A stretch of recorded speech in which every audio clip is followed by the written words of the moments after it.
The origin story of HQ Raleigh is a little bit complicated.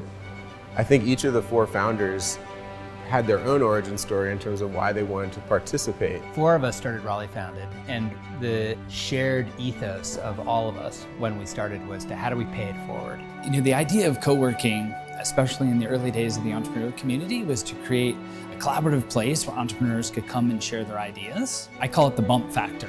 You know, people running into each other, the natural collisions that happen when entrepreneurs are starting to, build their companies. When we opened what was in the very beginning called Hub Raleigh, it was just amazing because there was so much pent up demand. Really right from when we opened in 2012, we just immediately saw this need because we filled up on the first day we opened and had a waiting list. I was actually living down in Panama. Jason called me up. He was like, hey, we've got these amazing founders. We're putting together this idea. What do you think about moving to North Carolina? Flew to California, got my car, and 2 weeks later I was here. Innovate Raleigh with Mary Ann, she was really the champion for that. Sort of connected the dots of the ecosystem. Had a conference every year and brought people together from the community. And again, it started building that community. One of the things they always said, and I heard this again and again, does Raleigh need an entrepreneurial center?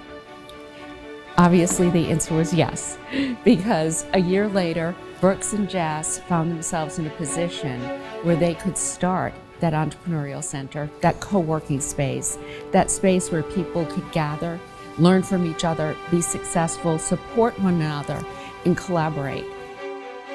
When we first started, we were out of my father's medical practice, and so as we looked to expand to an e-commerce business, wanted a space where we could grow a team, Raleigh Founded was the perfect spot. Raleigh Founded has been a way for us to connect in with investors and advisors and community partners.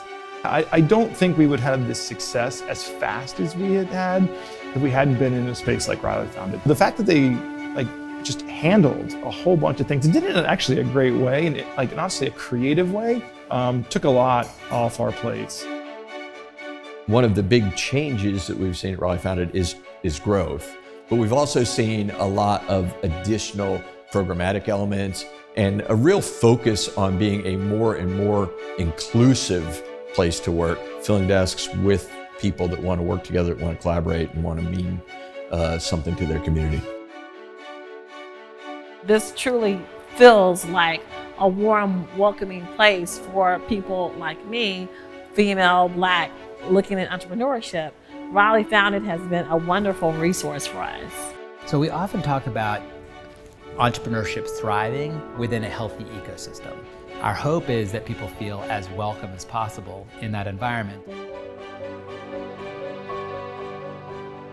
We would not have the robust entrepreneurial ecosystem that we do in the Triangle now if it hadn't been for Raleigh Founded, for Innovate Raleigh, for all the things that just kind of came together.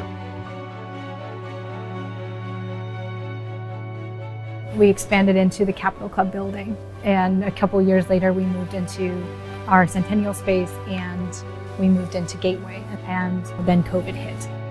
I think the hardest part for us at that juncture was to face this as a community and say, okay, we've got a significant percentage of our members that are struggling to keep their businesses open. What can we do to support them? I can't really take credit for this. Our ownership team stepped up and at the risk of personal loss, kept our staff employed, kept our rates the same or deferred rent from members. And I think that's just a testament to our culture and our values and the way we survived. I initially came to Raleigh Founded towards the end of 2018.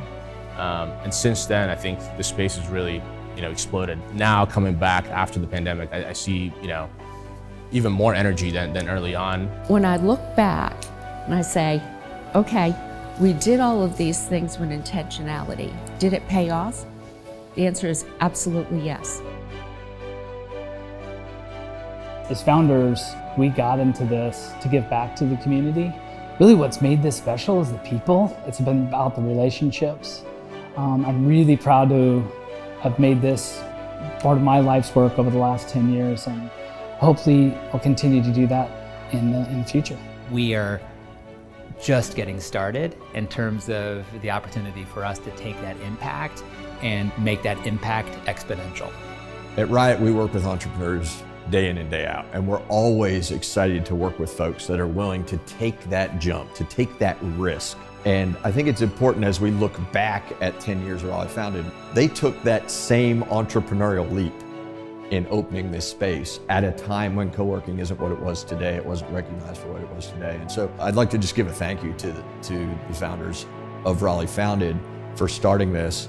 And I hope you look back and are proud to see all of the energy and all of the community that has grown from this first seed that you planted down in the warehouse district. I just want to say thank you to all the folks from Raleigh Founded and the partnership opportunities that we've had, and I hope that they will continue for many years to come. But I think I just feel really grateful that this has been part of my own journey. The relationships that I had that first couple years of Raleigh Founded, they're still with me today.